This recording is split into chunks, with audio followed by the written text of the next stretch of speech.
Welcome to the Slop Farm. Enjoy the video. You start by enabling dual SIM in settings so you can use two lines at once.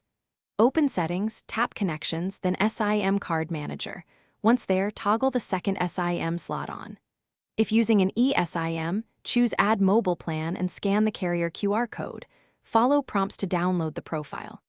If using a physical SIM, power off, insert the nano SIM into the tray, then boot up. Make sure the network indicators appear before moving on, because active registration prevents setup errors. Once the SIMs register, you assign roles so your phone behaves predictably. In SIM Card Manager, tap each SIM and give it a clear label, primary for personal calls, secondary for travel or work, so you can pick quickly. Then set your default for mobile data and for calls and SMS independently. This ensures apps use the right line without prompts.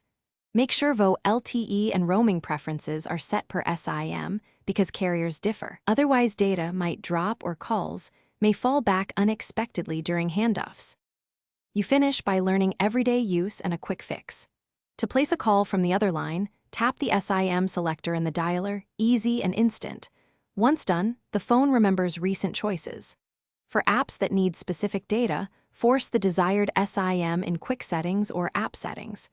If a SIM won't connect, try airplane mode on for 5 seconds, then off, and restart.